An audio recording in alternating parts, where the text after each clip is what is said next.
भारतीय संस्कृति कितनी समृद्ध और कितनी प्राचीन है, इसके पर्व और त्योहार ही इसके उदाहरण हैं। अनेक पर्व और त्योहार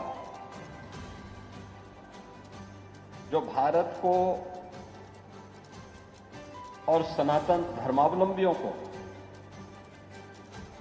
उसके इतिहास की किसी न किसी महत्वपूर्ण कड़ी के साथ जोड़ देते हैं। आज वैदिक साहित्य जिस रूप में हम सबको देखने को मिलता है, जिस ऋषि की कृपा से यह सब प्राप्त हुआ,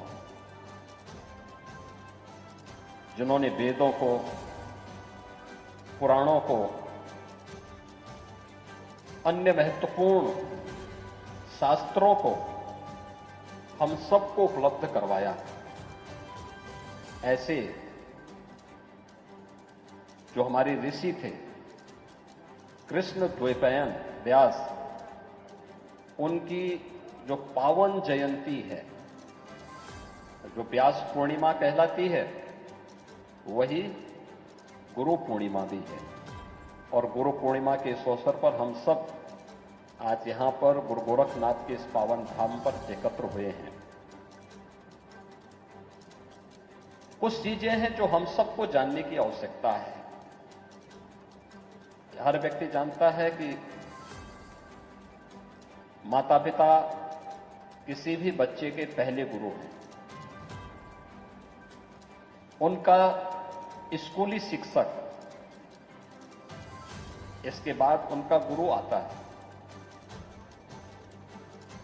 पुरोहित उस गुरु परंपरा का प्रतिनिधित्व करता है। बड़ा भाई भी गुरु के रूप में ही पूज्य माना जाता है। और ऋषि परंपरा, संतों की परंपरा भी उस गुरु परंपरा का प्रतिनिधित्व करता है। हमारे यहां हमारे गोत्रों की परंपरा भी उसी के साथ जुड़ जाती है।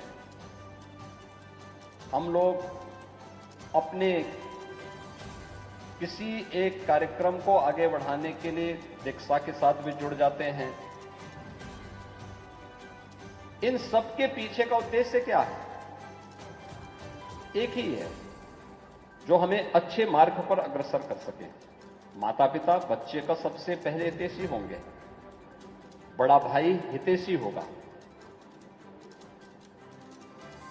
परिवार के बड़े बुजुर्ग हितैषी होंगे, स्कूली शिक्षक हितैषी होगा, पुरोहित कुलगुरु हितैषी होगा, ऋषि परंपरा हितैषी रही होगी। इसीलिए हमने उसे गुरु के रूप में मान्यता देकर के एक महत्व दिया जो हमारे अनुकूल है, समाज के अनुकूल है, देश काल और परिस्थिति से अप्रभावित है। वो हमारे लिए पूज्य हो गया। हमने उसे गुरु के रूप में मान्यता देकर के एक महत्व दे दिया। और ये परंपरा, इस तिथि को, कौन सी तिथि को हमें मनाना है, जिसने हमें हमारे वैदिक साहित्य के साथ हम सबको सर्वसुलभ करा करके जोड़ा। ऐसे महर्षि वेदव्यास के नाम पर हम लोगों ने गुरु पूर्णिमा के इस आयोजन को अपने साथ जोड़ने का काम किया। आज के इस अवसर पर जब गुरु पूर्णिमा के इस पावन पर्व पर आप सब यहां पर उपस्थित हुए हैं, गोरक्षपीठ गुरु परंपरा की पीठ है, गुरु गोरखनाथ से चली हुई परंपरा, और आज उसी परंपरा का निर्वहन करते हुए पीठ निरंतर कार्य कर रही है। लोक कल्याण के लिए, राष्ट्र कल्याण के लिए अपने आप को समर्पित भाव के साथ कार्य कर रही है। उसी परंपरा के साथ आप सब जुड़े हुए हैं। आप सभी श्रद्धालुओं ने यहां पर एक सप्ताह तक श्री राम कथा का श्रवण किया। मुझे समय नहीं मिल पाया कि मैं इस दौरान कथा में आ सकूं, मेरी इच्छा थी, लेकिन मैंने जो देखा, मैं कथा के बारे में जानकारी लेता था, मुझे बहुत अच्छा लगा कि काफी बड़ी संख्या में श्रद्धालुजन कथा में आते थे, श्रवण करते थे। और यहां पर संत हृदय बालकदास जी महाराज की श्रीमुख से इस राम कथा का सुनने का अवसर आप सबको प्राप्त हुआ है, इस बार हुआ है। इस क्रम निरंतर चलता रहे। जीवन के कुछ पल तो होने चाहिए जब हम लोग गाली गलौज से ऊपर उठ करके, अन्य कार्यों से ऊपर उठ करके भगवान का नाम जप स्मरण कर सकें, और एक कथा के माध्यम से ही संभव हो पाता है।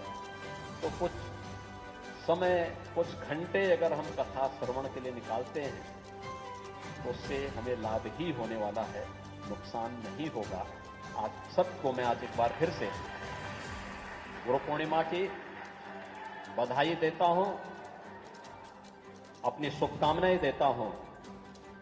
बाबा गोरखनाथ का आशीर्वाद आप सबके साथ है। आप सब अपने जीवन को अपने पुण्य कर्मों के माध्यम से निरंतर आगे बढ़ाएं, इस विश्वास के साथ आप सबके प्रति मेरी मंगल में शुभकामनाएं हैं।